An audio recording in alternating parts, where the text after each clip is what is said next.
बिस्मिल्लाहिर्रहमानिर्रहीम। अस्सलामुअलैकुम dear students. आज हम second year biology chapter number 22 का जो टॉपिक पढ़ने जा रहे हैं उसका नाम है टेस्ट क्रॉस।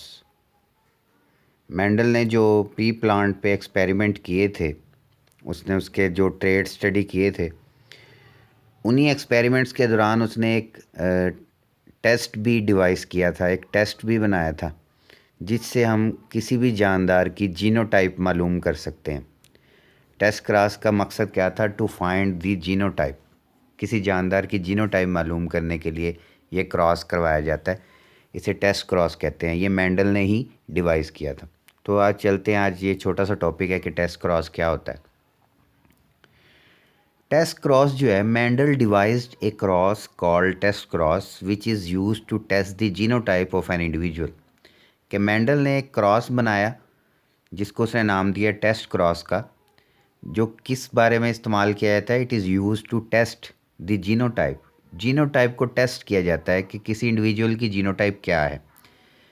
और वो जो इंडिविजुअल है, it shows a dominant phenotype, यानी जो जानदार डोमिनेंट खसूसियात रखता है, तो उस डोमिनेंट खसूसियात वाले जानदार की जीनोटाइप क्या होगी, वो हम इस टेस्ट के ज़रिए पता चलाते हैं। अब आप सोच रहे होंगे कि डोमिनेंट की क्यों पता चलाते हैं, रिसेसिव को क्यों नहीं चलाते? तो बताने का मकसद ये, जो जो इंडिविजुअल रिसेसिव होता है उसकी जीनोटाइप हमें ऑलरेडी मालूम होती है। क्यों? क्योंकि फ़र्ज़ करें हमने पिछले लेक्चर में पढ़ा था, राउंड और रिंकल्ड का क्रॉस करवाया था, तो F1 जनरेशन राउंड पैदा हुई थी। रिंकल्ड जो इंडिविजुअल था वो था स्मॉल आर। कोई भी ऐसा इंडिविजुअल नहीं था जो रिंकल्ड जो है वो हो और लेकिन उसमें कैपिटल आर भी हो। रिंकल्ड में दोनों स्मॉल आर ही होते हैं। तो जो रिसेसिव इंडिविजुअल होता है उसकी जीनोटाइप मालूम करने की ज़रूरत ही नहीं है। क्यों नहीं ज़रूरत? क्योंकि उसकी जीनोटाइप हमें अंडरस्टूड होती, पहले से पता होती कि इसमें दोनों जीन रिसेसिव हैं। लेकिन जो इंडिविजुअल डोमिनेंट होता है, जैसे राउंड एक पौधा, उसके बीज राउंड है, अब हमें नहीं पता वो कैपिटल आर है या कैपिटल आर स्मॉल आर है। उसकी जीनोटाइप हमें मालूम करनी पड़ेगी। जो रिंकल्ड वाला पौधा है, रिंकल्ड सीड वाला, उसकी तो मालूम की ज़रूरत ही नहीं है। क्यों? क्योंकि उसकी हमें ऑलरेडी पता है कि वो स्मॉल आर होता है। अब इस क्रॉस में करते क्या है? इट इज़ अ मेटिंग या it is a cross in which an individual showing a dominant phenotype, यानी वो इंडिविजुअल जिसकी फिनोटाइप डोमिनेंट है उसका क्रॉस करवाया जाता है उस इंडिविजुअल के साथ जिसकी रिसेसिव फिनोटाइप है। यानी अगर हमने राउंड की जीनोटाइप मालूम करनी है तो हम रिंकल्ड से क्रॉस करवाएंगे।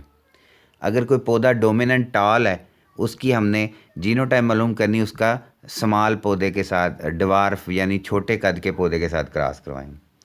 तो दिस क्रॉस से क्या पता चलेगा? This cross finds out the homozygous और हेटरोजाइगस नेचर। इससे हमें पता चलेगा कि वो जो डोमिनेंट इंडिविजुअल है वो होमोजाइगस है या हेटरोजाइगस है। अब हम मिसाल लेते हैं। पहले हम पढ़ते रहे seed shape, round and wrinkled. मैंने जो इस लेक्चर में मिसाल सोची है वो है हाइट।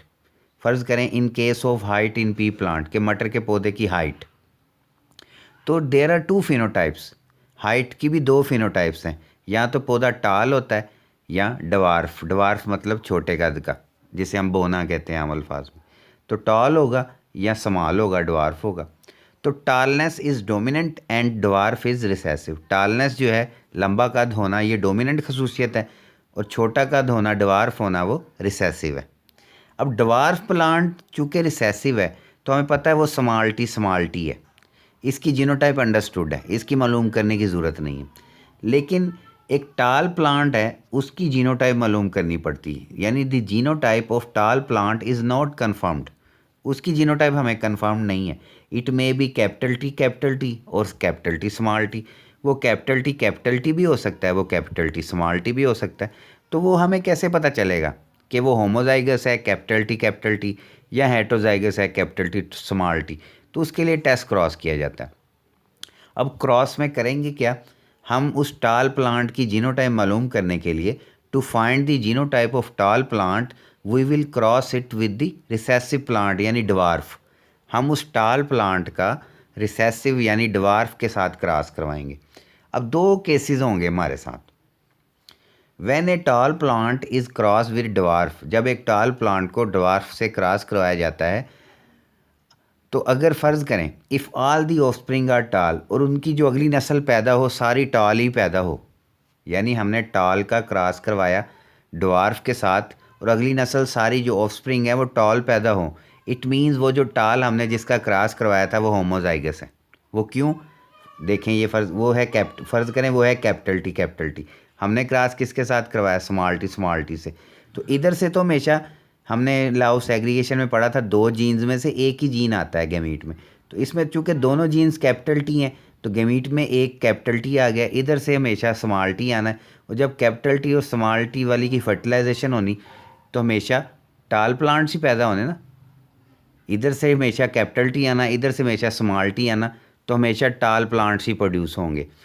तो हमें पता चल गया कि वो होमोजाइगस है। तो क्या होगा कि अगर हम टॉल प्लांट का क्रॉस करवाएं ड्वार्फ के साथ और सारे टॉल ही पैदा हों, तो इसका मतलब है वो जो टॉल है जिसका हमने क्रॉस करवाया है वो होमोजाइगस है। लेकिन अगर वो हुआ हेटरोजाइगस तो फिर सारे टॉल नहीं पैदा होंगे। There are 50% dwarf individual among the offspring, अगर आधे ड्वार्फ पैदा हों आधे टॉल पैदा हों, इसका मतलब है जिसको हम टेस्ट करना चाह रहे हैं वो हेटरोजाइगस है। क्यों? क्योंकि अगर वो हेटरोजाइगस होगा, कैपिटल टी स्मॉल टी होगा, तो उसमें दो जीन्स हैं, एक कैपिटल टी है एक स्मॉल टी है, यानी उसमें दो तरह के एग्स बनेंगे या स्पर्म बनेंगे कि वो एक आधे गमीट्स में कैपिटल टी होगा, आधे गमीट्स में स्मॉल टी होगा। ड्वार्फ से तो हमेशा स्मॉल टी आना है क्योंकि वो उसमें है ही दोनों स्मॉल टी। जब इधर से स्मॉल टी आएगा इधर से स्मॉल टी आएगा तो ड्वार्फ, इधर से स्मॉल टी आएगा इधर से कैपिटल टी आएगा तो टॉल। तो 50% टॉल पैदा होंगे, 50% ड्वार्फ पैदा होंगे अगर वो होगा हेटरोजाइगस। अगर वो होगा होमोजाइगस तो 100% टॉल पैदा होंगे। अगर वो होगा हेटरोजाइगस तो 50% टॉल पैदा होंगे, 50% ड्वार्फ पैदा होंगे। तो हमें कन्फर्म हो जाएगा कि वो जो टॉल प्लांट है वो होमोजाइगस है कि हेटरोजाइगस है। फिर एक दफ़ा देख लें कि उस टॉल प्लांट का हम ड्वार्फ से क्रॉस करवाएंगे, अगर सारे अगली नस्ल जो है 100% टॉल ही पैदा हो, इसका मतलब वो होमोजाइगस है। अगर अगली नस्ल में 50% टॉल पैदा हो 50% ड्वार्फ पैदा हो, इसका मतलब वो हेटरोजाइगस है। तो सिंपल सा एक टेस्ट है जिससे पता चल जाता है। हम रिसेसिव की नहीं मालूम करते, हम डोमिनेंट की करते हैं, क्योंकि रिसेसिव की हमें ऑलरेडी पता है होती है कि वो है ही स्मॉल टी। डोमिनेंट की नहीं पता होती, वो कैपिटल टी स्मॉल टी भी हो सकता है, वो कैपिटल टी दोनों उसमें कैपिटल टी भी हो सकते हैं। तो ये आज का लेक्चर था, इसे गौर से पढ़ें समझें, छोटा सा टॉपिक है। टेस्ट क्रॉस मेंडल ने कैसे इसको करवाया, इसको गौर से समझें। कोई भी क्वेश्चन हो, कोई भी आप कन्फ्यूजन हो तो आप मुझे कमेंट्स में या इनबॉक्स में या व्हाट्सएप पे मैसेज कर सकते हैं। अल्लाह आप सबका हामी नासिर हो। मुझे इजाज़त दें, इंशाल्लाह फिर नेक्स्ट वीक नए लेक्चर के साथ हाज़िर होंगे। अल्लाह हाफिज़।